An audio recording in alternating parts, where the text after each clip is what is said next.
Olá, meus amigos aqui do canal Ellison Roger. Esses dias eu fiz um vídeo sobre por que eu saí de tal denominação evangélica.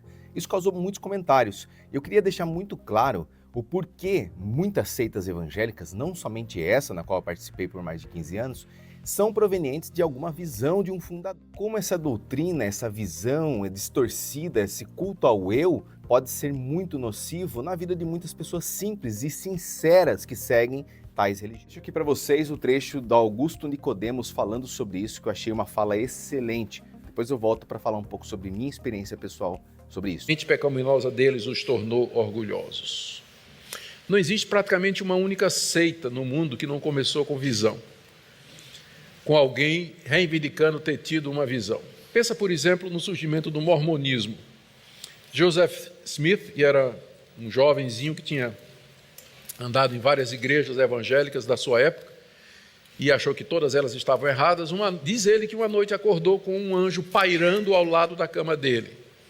E o anjo se apresentou como o anjo Moroni, de onde vem o nome Mormon, e disse que tinha trazido de Deus a localização de umas placas escritas em egípcio antigo, placas de ouro, onde estaria a última revelação, a revelação de Deus para os santos dos últimos dias, revelação que Deus havia guardado para essa época, a última revelação de Deus.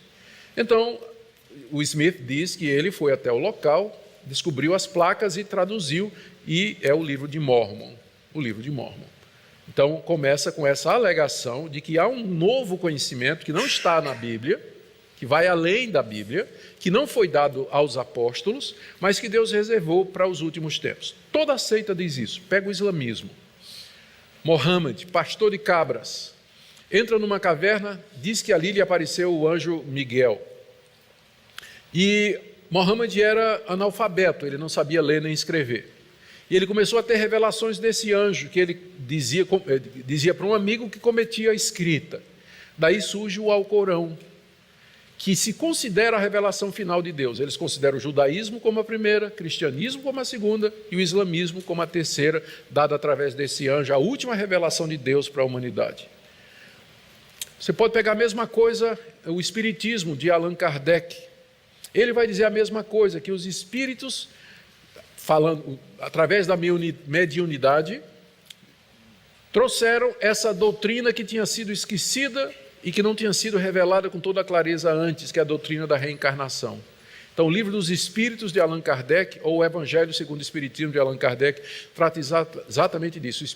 O Espiritismo kardecista se vê como a última revelação de Deus para a humanidade, dada através de contato com estes seres. Toda seita é assim. E no meio evangélico isso é muito comum hoje. Pega, por exemplo, o movimento G12, que dividiu igrejas batistas, presbiterianas. Castellani teve uma revelação em que Cristo lhe apareceu e disse: meu povo se equivocou durante 2000 anos, porque eu queria desde o começo que o discipulado fosse em grupo de 12, por isso que eu chamei 12. Mas a igreja cresceu, se multiplicou, catedrais, igrejas, mega churches e tudo mais, mega igrejas e tudo mais, e nós temos que voltar à simplicidade do discipulado de 12 a 12. Surge o movimento G12, não baseado na Bíblia, que você não vai conseguir provar na Bíblia que o discipulado é só na base de 12, mas baseado numa revelação que Jesus Cristo deu a César Castellani. E eu posso dizer para você que praticamente hoje, todas essas práticas que você encontra aí nessas igrejas, que parecem coisas estranhas e tudo mais, não tem o menor fundamento bíblico. E a argumentação vai ser essa: Deus me disse, Deus me apareceu, Deus me revelou, eu vi um anjo, eu tive um sonho. Isso é tão antigo quanto o livro de Colossenses. Porque era o mesmo argumento que essa seita estava usando lá em Colossos. Nós tivemos uma visão onde Deus disse que nós temos que adorar os anjos. Espera aí, está soando familiar? Quem foi o anjo que queria adoração? Não é? Quem foi o anjo que sempre quis adoração? Inclusive propôs a Jesus Cristo: tudo isso te darei, se prostrado me adorares. De onde veio essa visão? Por isso que a Bíblia é muito cautelosa quando ela nos adverte a ter cuidado com esse tipo de coisa, não mexer com esses poderes espirituais, porque você não sabe o que está por detrás. Portanto, meu canal de comunicação com Deus é sua palavra escrita. É a sua revelação, sola escritura. Nela eu estou seguro. Em vez de me abrir para tentar ouvir Deus, ou a mensagem de Deus, ou o caminho de Deus para a minha vida, através de sonhos, visões e revelações, que eu não sei a origem. Porque uma das características exatamente desses seres é a capacidade de enganar. Ele é o pai da mentira que se transforma em anjo de luz. Por isso, está aqui, Paulo dizendo, não deixe que esse pessoal, não aceite a condenação desse pessoal que insiste numa humildade fingida.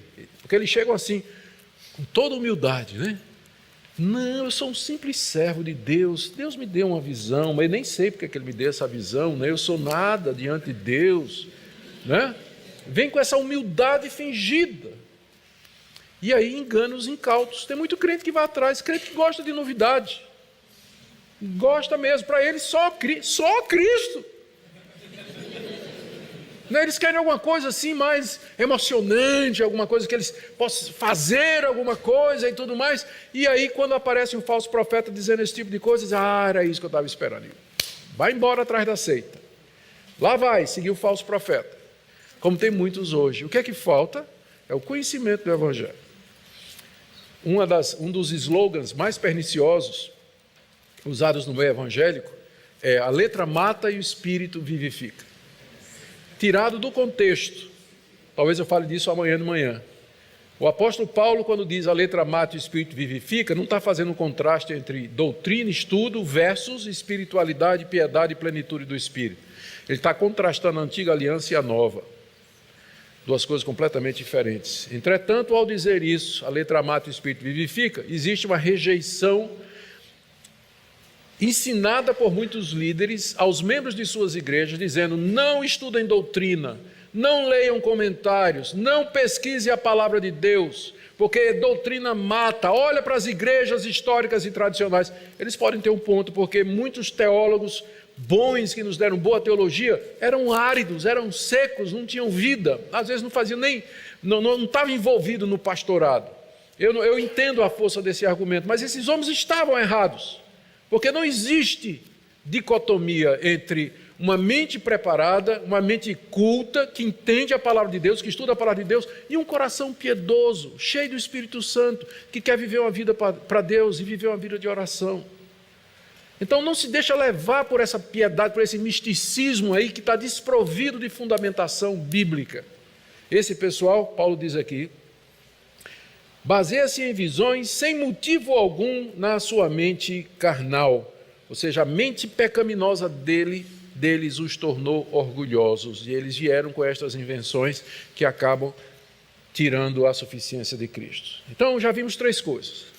Como Paulo... Minha experiência com a Congregação Cristã no Brasil, que foi o tema citado no último vídeo, porque coloquei pontos doutrinários que me fizeram tomar essa decisão. Eu não tive um pecado de morte, como eles julgam, ou um pecado que me tirasse do ministério da música, que eu era músico, mas sim por motivos unicamente bíblicos, da minha consciência em relação ao que eu estava lendo e estudando da palavra de Deus, na qual o próprio Jesus, como ordem nós lermos e examinarmos, ou seja, a palavra no original é examinar, estudar a fundo a palavra de Deus. Não fazendo um curso, uma faculdade de teologia, nada contra quem faz, mas não há necessidade disso para você ser um estudioso, um teólogo individual, autodidata da palavra de Deus. Esses pontos de visão é interessante porque muitas pessoas têm essa ideia de seita que a Congregação Cristã do Brasil é a graça de Deus. A graça imerecida de Deus é Jesus Cristo que morreu por nós na cruz, e não uma fundação, uma instituição religiosa. O fundador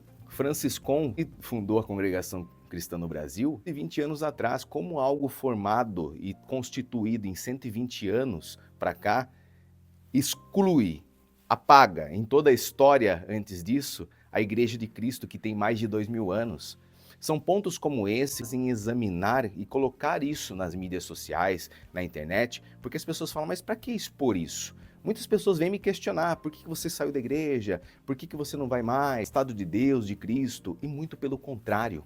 Eu me encontro cada dia mais próximo de Cristo, cada dia me aprofundando mais na palavra de Deus, cada dia mais me aproximando mais da minha esposa, dos meus filhos, aprimorando o meu relacionamento com eles, que é um mandamento bíblico, honrando meu pai e minha mãe, lutando contra a minha própria carne. São esses os pontos que Jesus, que Deus espera de mim, e não eu participar ou não de uma denominação, de uma placa religiosa. Tenho minha comunidade na qual eu participo hoje, que não tem denominação, é uma placa não denominacional, é uma igreja de Cristo que se reúne simplesmente de acordo com a palavra de Deus, assim como fazia Atos dos Apóstolos, Paulo como Pedro, os primeiros discípulos se reuniam na simplicidade do Evangelho, porque Cristo é suficiente. Coloque comentários, dúvidas, sugestões, pode criticar, colocar opiniões contrárias, vamos debater com classe, educação, nada de histeria aqui nos comentários. Se você discorda de mim, é só colocar aqui um argumento, vamos discutir o assunto. Todo prazer. Tamo junto, até o próximo vídeo e fiquem com Deus.